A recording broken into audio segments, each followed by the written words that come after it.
What is good, social media? I got asked a very long time ago how I set my goals and how I actually think about what I want to do and how do I stay on track with all of them. And I did say that I would do a video for everyone, and then my life got stupidly busy. So anyway, let's get down to it. This is how I do it. So what I do to set out these goals is, the first things first is, what is my furthest away goal? Like in terms of years, how many years is it going to be before X goal happens? So in 20 years time, what am I going to be looking at? Now, what I want to do is set down like kind of my lifetime goals. I'm 27 now, but in 20 years time, I'm going to be 47 and, you know, middle-aged. I'd kind of hope that I'd had some sort of together by that point. So what are my 20-year goals is what I'm thinking of. So, or just things that I want to, I mean, let's go even broader. What do I want to achieve in my lifetime? Now, this can sound very scary for a lot of people, but what I want you to do is not put a limit on it. So if a lifetime goal for you is to own a really big house and drive a Ferrari, then that should be your lifetime goal. Don't think, I don't know if that's ever going to happen. I just want you to place that there for the meantime. Now, they're very materialistic things, so I want you to think even broader, like have a full perception and gratitude daily happening, like have a routine where you meditate daily. That could be one of your lifetime goals, is to get to a point where you have such levels of gratitude and wisdom that you feel happiness every single day. That could be one of them. I use materialistic things because it's a lot easier for people to relate to on a broader spectrum.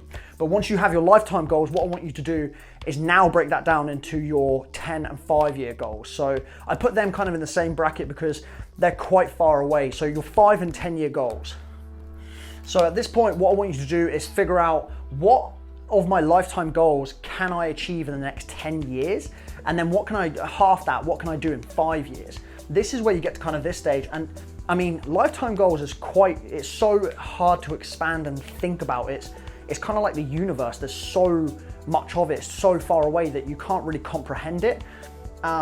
So when you're trying to break these down into 5-10-year goals, it's almost like you're bringing yourself back to the solar system. Crazy analogy, I know, right? But once you have these 5 to 10-year goals, what I want you to do is actually sit down and figure out how achievable you can make them in the next 5 to 10 years. And then really break down, when you're writing this down, okay, I reckon year 5, I want to be hitting these kind of goals. So that means by year 4, in order to hit those kind of goals, this should have happened by then. And by year 3, you know, X, Y, and Z should have happened in order for 4 and 5 to, you know, take place. And just reverse engineer your way back until you get to the yearly goals. And this is what comes next. Now, the great thing about yearly goals is you can set this as a New Year's resolution. A lot of people find that really helpful. Some people get really down on it because they think, if it's a New Year's resolution, I'm not going to stick to it. But the reason they don't is because they've not actually aligned it with their lifetime goals. A New Year's resolution for a lot of people could be, I really want to lose some weight, but deep down they don't really care about losing weight, so they don't really go for it. But if that was your lifetime goal, is to hit an aesthetic body and to feel healthy within yourself and feel happy within yourself, then, you know, and that's a yearly goal, you can achieve that quite quickly. So make sure it's in line with your lifetime goal. If we're going with the universe and the solar system, yearly goals is like the moon. You can see it, and it's actually not horrendously far away, but it's still so far away that you can't really get to it. So you want to break your yearly goals down into now quarterly goals. Now, when you're breaking down yearly goals into quarterly goals, again, same kind of thing that I said when you're building up to those 5-10 years. Have your year goal there and then split it into 4. So, okay, in the first 3 months, I need to achieve X, Y, and Z to hit my yearly goal, and break it into 4 different sections of how you can actually achieve each of these things. It helps when you're actually sitting down to do the thing, because you're actually minimizing the amount that you have to do and you're breaking it down into small sections. Small steps equal big miles.